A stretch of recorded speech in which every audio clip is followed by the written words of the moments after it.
أعوذ بالله من الشيطان الرجيم بسم الله الرحمن الرحيم قل اللهم مالك الملك تؤتي الملك من تشاء وتنزع الملك ممن تشاء وتنزع الملك ممن تشاء وتعز من تشاء وتذل من تشاء بيدك الخير إنك على كل شيء قدير تولج الليل في النهار وتولج النهار في الليل وتخرج الحي من الميت وتخرج الميت من الحي وتخرج الميت من الحي وترزق من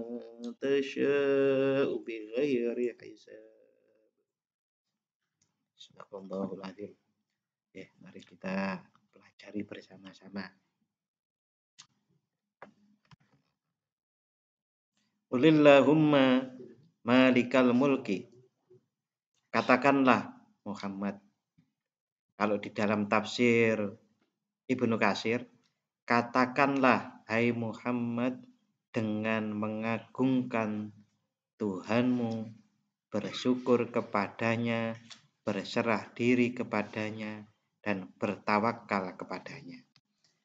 Jadi kul, katakanlah hai Muhammad dengan mengagungkan Tuhanmu, bersyukur kepadanya, berserah diri kepadanya, dan bertawakal kepadanya. Nah, ini bisa diambil pelajaran Bapak-bapak dan saudara-saudara. Kalau doa doa itu agungkan nama Allah, bersyukur, berserah dan berserah diri dan bertawakal. Ini bisa dikatakan 3, bisa dikatakan 4, bisa dikatakan 3. Kalau berserah diri dan bertawakal itu dijadikan 1. Ini di dalam tafsir Ibnu Katsir. Niki ayat 2 ayat ini, yang ayat 26 bisa disebut ayat kekuasaan dan ayat 27-nya ayat rezeki. Jadi kekuasaan dan rezeki. Qulillahumma, katakanlah hai Muhammad, wahai Tuhan, malikal mulki, pemilik kekuasaan. Raja di raja. Raja di raja ini kan pemilik kekuasaan. Tu'til mulka, ia yang memberikan kekuasaan. Tasya, kepada yang ia kehendaki.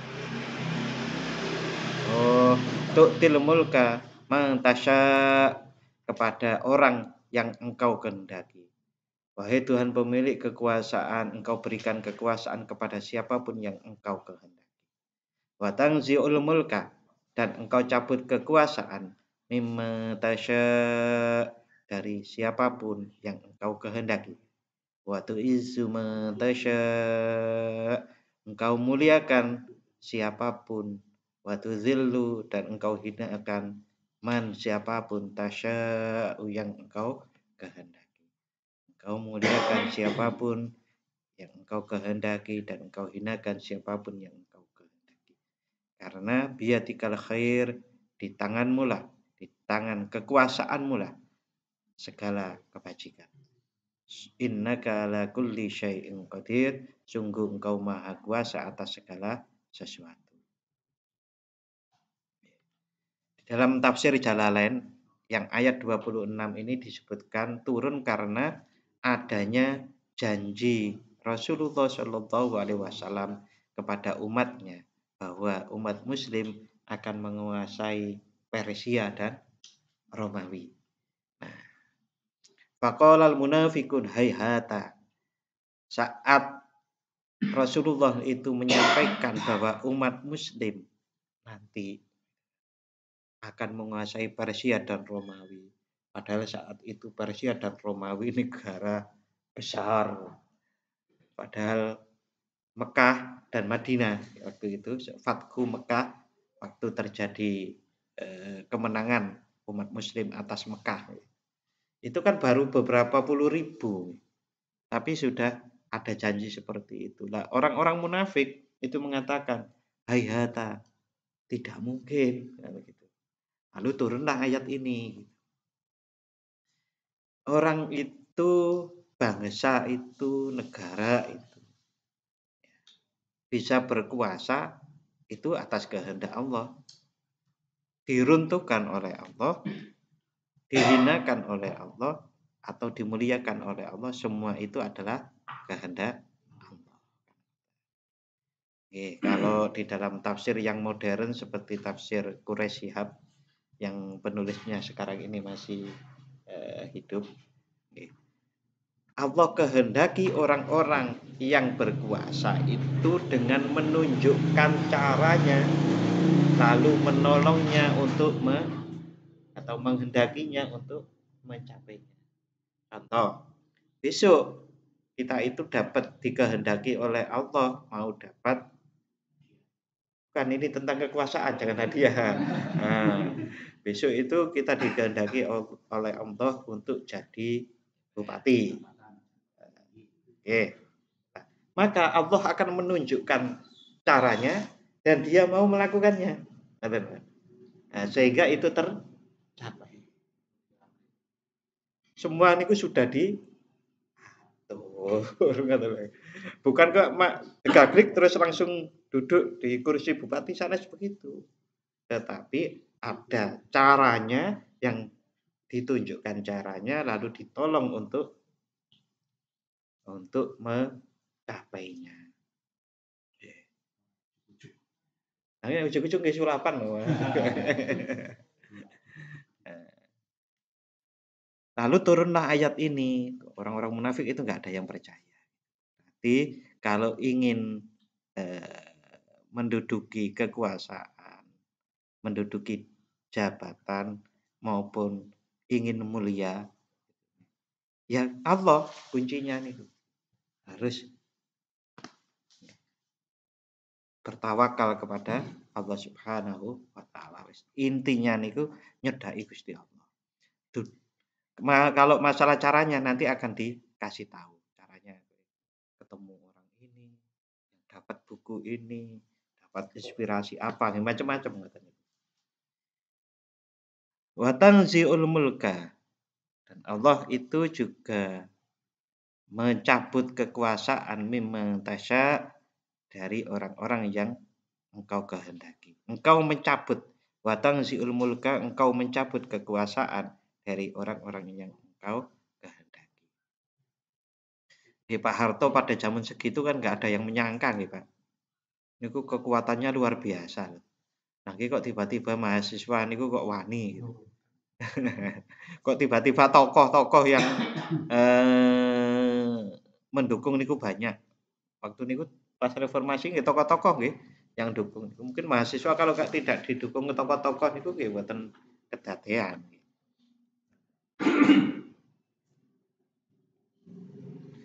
Nggih, niki ada sebuah hadis yang diriwayatkan oleh Imam Ali karramallahu wajhah di dalam kitab tafsir Al-Jami'ul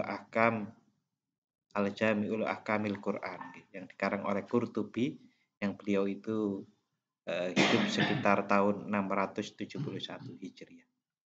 Qala Ali radhiyallahu anhu, qala Nabi sallallahu alaihi wasallam, lamma aradallahu ta'ala, tatkala Allah menghendaki ayyunazzala, untuk menurunkan Fatihatul Kitab, tatkala Allah menghendaki untuk menurunkan surat Fatihah, wa ayatul kursi, dan surat ayat kursi, wa syahidallah, dan ayat syahidallahu annahu la ilaha illa huwa wal malaikatu wa ulul ilmi qa'iman bil qist, dan seterusnya. Tiga gimana? Fatihah, ayat kursi, syahidallah, lalu ayat qulillahumma malikal mulki tu'til mulka ila qaulihi bi ghairi hisab. Bi ghairi hisab niku di 27. Quran surat Ali Imran ayat 27. Ta'allaqna bil ars.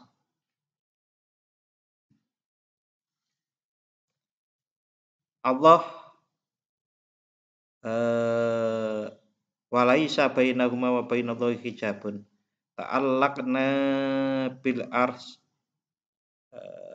Allah bersaksi di ars walaisa bainahuma wa bainallahi hijabun. Ta'allaqna. Oh, ta'allaqna niku bergantung bil ars. Walaisa bainahunna wa bainallahi hijabun. Tidak ada hijab di antara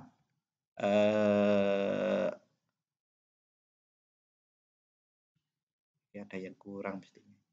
Yang bergantung niku malaikat bergantung kepada di ares dan tidak ada hijab antara malaikat dan Allah. Wa qulna ya Rabb tahabitu bina darad dzunub wa ila man ya'swika faqala ta'ala wa izzati wa jalali la yaqra'u kunna abdun akibakulla sholatin maktubatin illa askaltuhu hadiratal qudus, yang artinya bahwasannya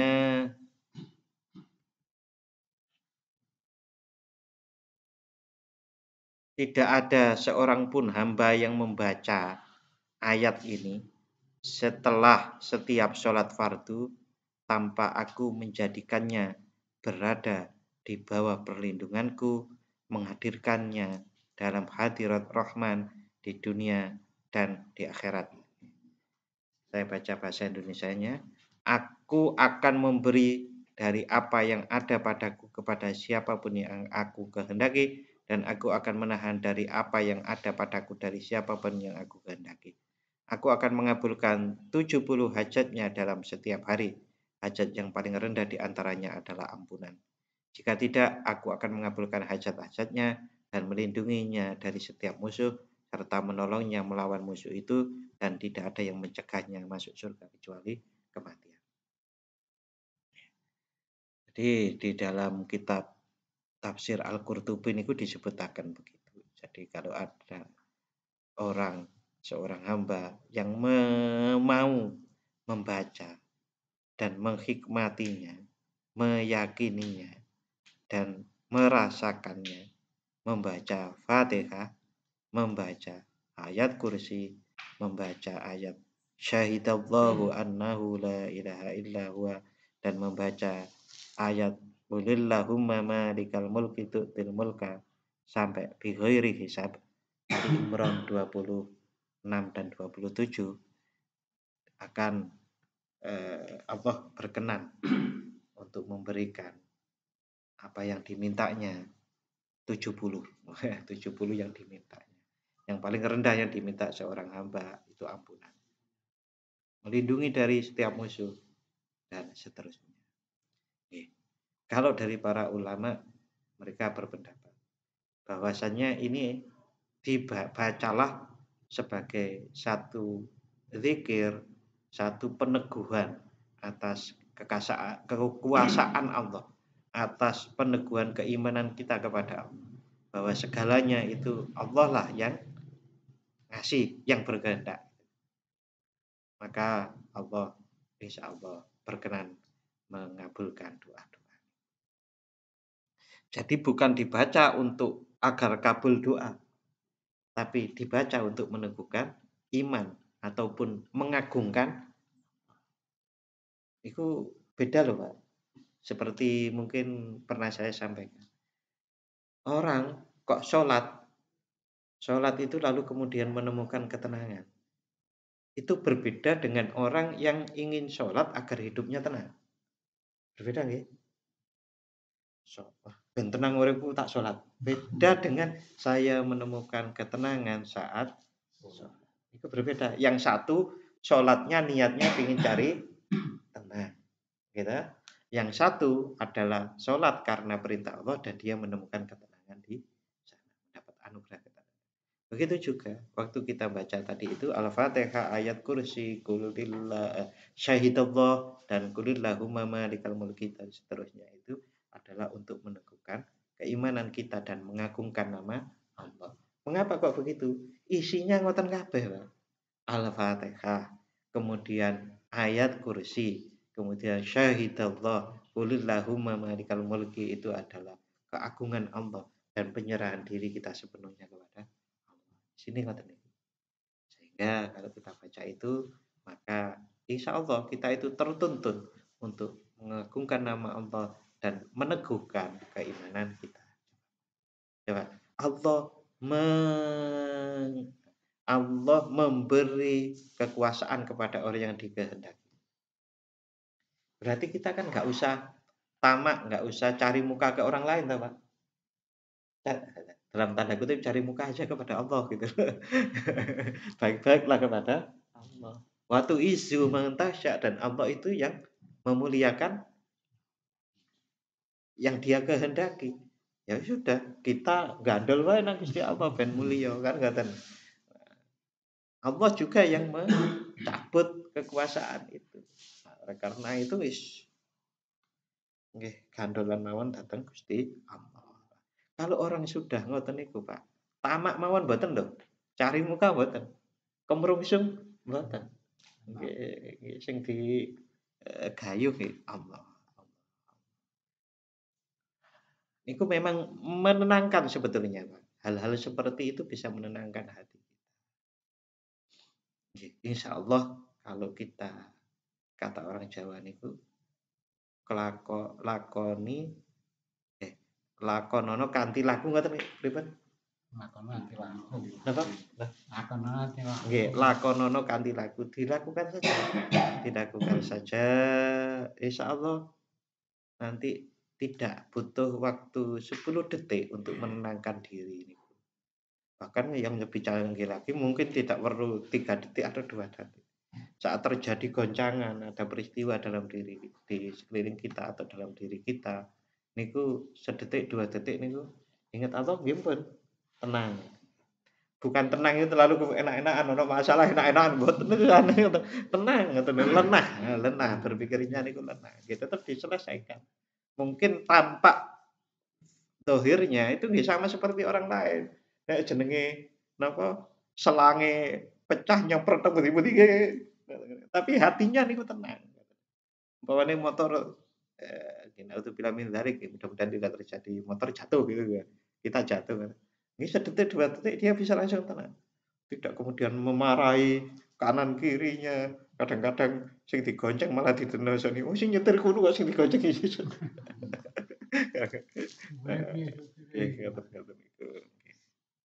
Iku gini kok lakonono kanthi laku dilakukan saja. Belajar berzikir, belajar berpasrah kepada Allah. Termasuk dengan ini. Monggo kalau mau nglakoni. Napa, Pak? Napa mawon, Pak? Al-Fatihah. Ayat kursi. Syahidallahu annahu la ilaha illa huwa wal malaikatu wa ulul ilmi qa'iman bil qist. La ilaha illa huwal azizul hakim. Niku nek mboten salah Al-A'raf. Nah, bisa dicari di Google. Ingat kula Al-A'raf. Dulu sudah pernah kita bahas ya. Syahidallahu anna bahwasannya yang sungguh-sungguh bisa bersaksi kepada Allah adalah yang menyatakan bersaksi itu adalah Allah, malaikat dan orang-orang yang diberi ilmu. Ulul ilmi qa'iman bil qist.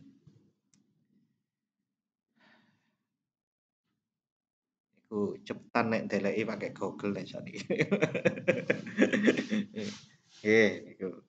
Terus qulillahumma malikal mulki niku Ali Imran ayat 26 ayat 27.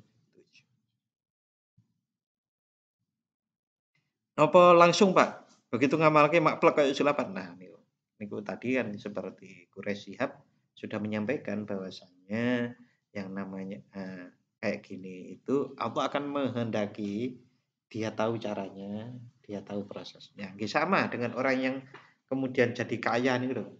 Kan mboten mak bluk langsung sugih dalam satu malam toh. mentang-mentang tanggane Prambanan berbah gitu kan. Terus semalam bisa bangun. Tapi proses paling enggak dodolan terus kemudian teliti, kemudian enggak rugi, kemudian ngumpul jadi banyak diberikan eh, saham, kebetulan beli saham itu di perusahaan yang kuat sehingga kemudian bertambah asetnya. Terus tani ngoten usume orang mau nanam padi, wah aku pengen nanam lombok ya. Pas panen lewarang sekilo 30.000 40.000. Kembali ngoten proses-prosesnya seperti itu.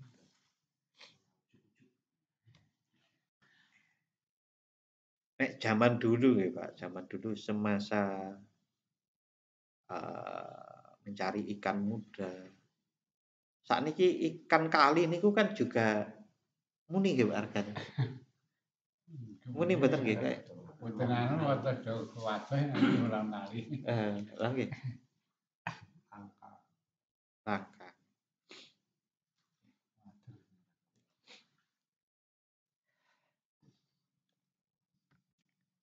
Nah, itu tadi riwayat dari sahabat Ali karramallahu wajha di dalam kitab tafsir yang dikarang oleh Al-Qurtubi. Nah, ini masih di dalam kitab tafsir yang sama, tetapi ini diriwayatkan dari Mu'ad bin Jabal. Pernah suatu hari, Mu'ad bin Jabal berkata, pernah suatu hari aku terhalang untuk tidak bisa sholat Jumat bersama Rasulullah. Maka beliau bertanya kepadaku, wahai Mu'ad, apa yang menghalangimu untuk sholat Jumat? Aku menjawab, wahai Rasulullah, Yahya bin Barok, seorang Yahudi, telah memberiku tugas yang harus dilakukan di atas tambang perak dan dia mengawasi kegiatanku. Aku khawatir dia akan menahan dan menghalangiku untuk tidak datang kepadamu. Rasulullah bertanya lagi, apakah engkau ingin Allah melunasi hutangmu? Kerjanya kok berat banget, kok tenanan ngono. Ingin melunasi hutang po. Aku menjawab, Mu'ad bin Jabal menjawab, tentu wahai Rasulullah. Lalu beliau bersabda, ucapkanlah setiap hari, ya Allah, pemilik kerajaan. Berarti Qulillahumma malikal mulki tu'til mulka sampai bighairi hisab.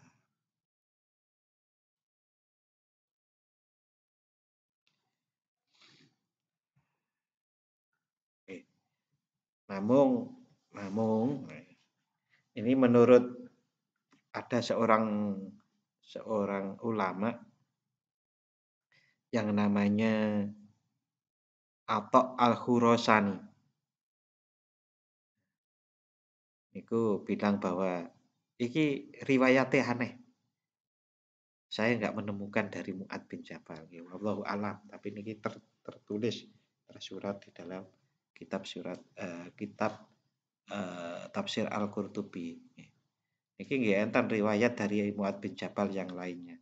Rasulullah Shallallahu Alaihi Wasallam Mu'ad bin Jabal berkata, Rasulullah Shallallahu Alaihi Wasallam mengajarkan kepadaku ayat-ayat dari Al-Quran atau kata-kata yang jika diucapkan oleh seorang muslim di bumi ketika dia sedang dalam kesedihan, kesusahan atau terlilit hutang, Allah akan mengabulkan permintaannya dan menghilangkan kesusahannya.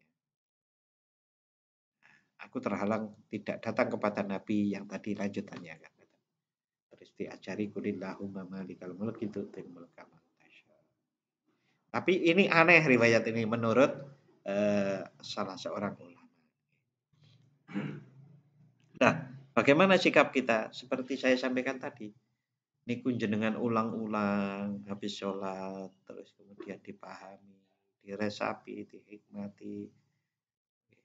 Insya Allah niku bisa mengukuhkan iman kita, kita bisa tawakal kepada Allah dengan baik dan menjadi orang yang tidak tamak, yang boten kemrungsung ngoten. Karena wis pokoke Gusti Allah. Kula pun pernah ngamalake ngoten niku, tapi sakniki pun boten. Sihen pas niku asik jadi santri ya. Waktu ini kan kathah nek jadi santri ya. Tugasnya kan belajar mong. Sare iki.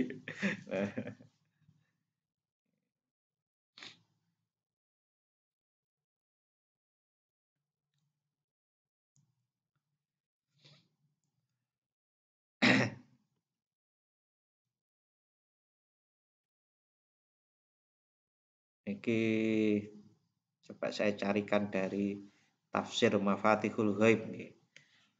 Biar banyak referen, banyak pandangan gitu. Anna qaulahu tu'til mulka man tasya. Sesungguhnya firman Allah yang berbunyi tu'til mulka man tasya, Allah akan memberikan kekuasaan, kerajaan kepada siapapun yang engkau kehendaki. Engkau memberikan kerajaan kepada yang engkau kehendaki. Yang bunyinya tu'til mulka man tasya tadi. Itu isinya mahmulun ala jami'i anwa'il mulki. Kekuasaan itu isinya segala kekuasaan. Segala kekuasaan itu isinya apa saja? Fa yadkhulu fihi mulkun nubuwah. Yang pertama adalah kekuasaan kenabian. Ini untuk Rasulullah. Wa mulkul ilm, ada kekuasaan ilmu. Kekuasaan ilmu berarti orang itu juga punya ilmu.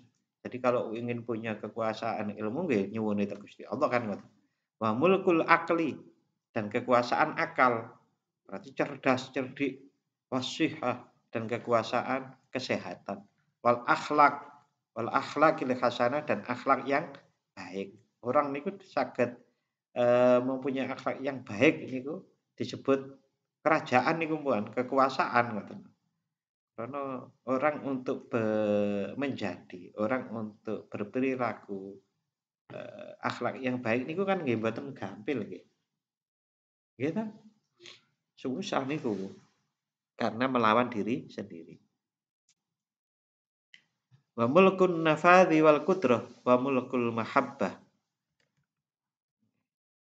Sampai kekuasaan cinta, kekuasaan kehendak.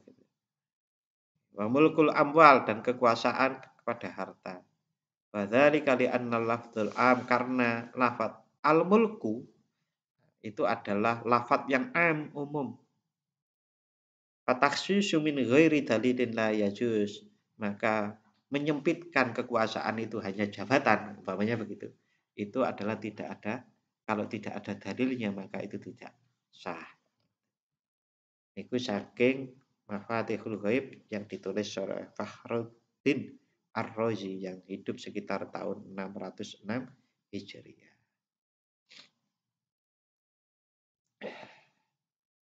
Amma qauluhu wa tuzillu man tasya, terkait dengan kalimat tuzillu man tasya, Allah menghinakan engkau ya Allah, menghinakan orang-orang yang engkau kehendaki.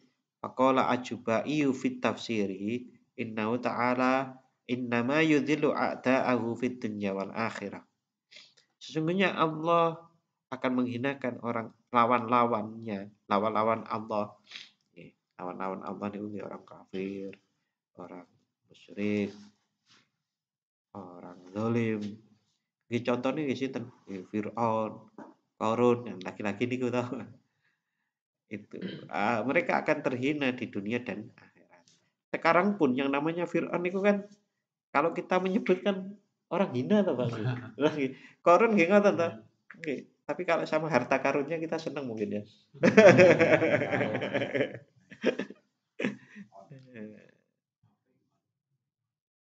Wala yudillu ahadan min auliyaih. Tetapi Allah tidak menghinakan para wali-walinya. Maksudnya kadang kita memandang orang fakir itu kan hina gitu Pak. Dan lalu orang sakit itu kan lagi dihukum, ngoten toh? Itu tidak berlaku untuk para kekasih Allah. Kekasih Allah itu para wali Allah. Kalau lebih umum lagi tidak berlaku untuk orang mukmin dan muslim. Mengapa seperti itu? Karena orang mukmin, orang muslim itu kalau diberi kefakiran, kalau diberi sakit, diberi kesusahan, itu adalah ada ada maksud untuk menguji orang-orang mukmin itu agar menjadi lebih meningkat keimanannya. Seperti, nah ini disebut gini, seperti kalau orang cantuk niku bekam. Orang bekam niku sakit betul. Sakit tuh, wong disilet. Orang ini ya, gini sih saya gitu. Niku sakit, tapi itu adalah untuk kesehatan. Sama orang-orang mukmin, orang-orang muslim mendapatkan sakit, mendapatkan kesusahan, kemelaratan itu adalah untuk kesehatannya. Paling tidak kesehatan yang prima di akhirat nanti kalau sabar. Itu di tafsir Mafatihul Ghaib.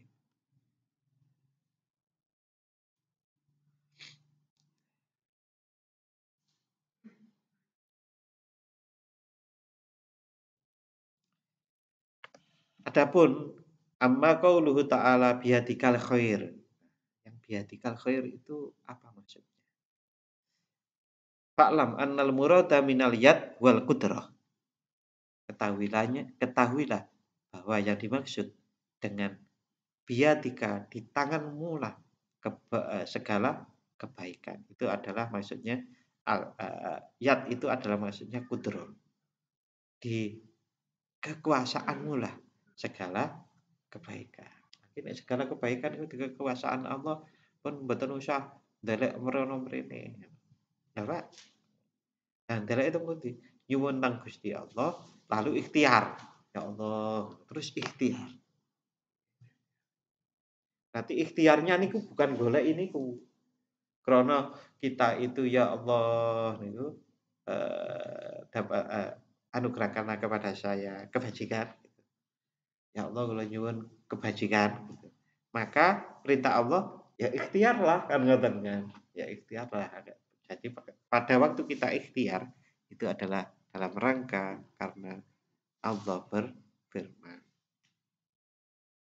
Nah, memaknai biyadikal khair di tanganmu lah segala di tangan kekuasaanmu lah segala kebaikan.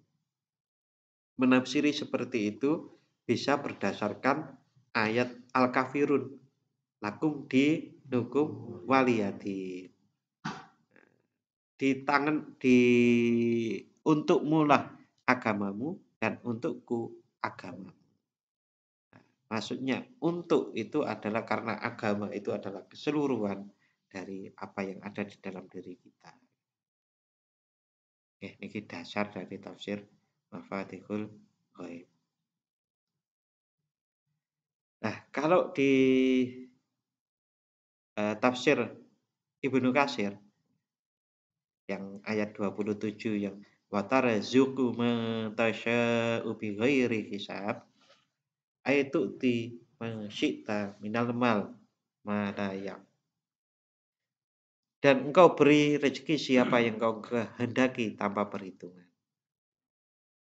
Yakni engkau memberi orang yang engkau kehendaki harta benda yang tidak terhitung banyaknya dan sulit untuk ditakar. Sedangkan kepada orang lainnya tidak engkau berikan hal itu. Hal ini engkau lakukan berdasarkan kebijaksanaan, kehendak, dan kemauanmu semata. Ini sekali lagi menegaskan bahwasannya itulah kebijaksanaan dan kehendak Allah dan kemauan Allah Subhanahu wa Ta'ala. Dengan seperti itu, Bapak-bapak, kita akan bisa meletakkan diri kita pada posisi kehambaan kita di hadapan Allah niku dengan baik dan lebih baik. Lebih baik. Mboten usah maksa-maksa.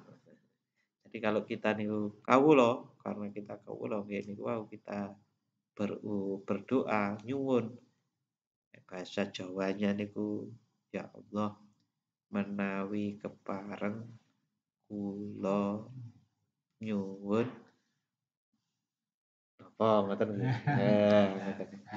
Menawi kepareng niku kan bahasa Indonesia ini napa? Menawi kepareng.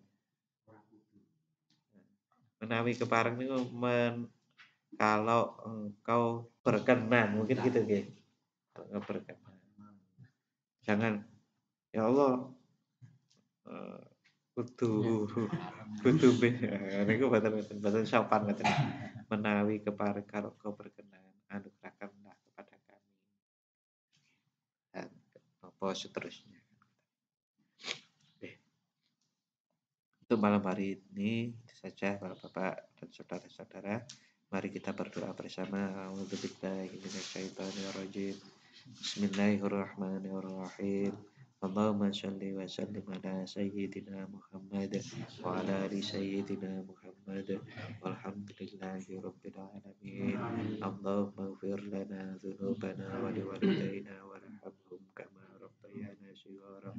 Allahumma sabbit imanana wa nawwir qulubana wa barik lana fima utaitana wa sallimna fid dunya wal akhirah. Allahumma inna ala dzikrika wa syukrika wa husni ibadatik. Allahumma ighfirna bihalalika an haramik wa aghnina bifadlika man siwaka.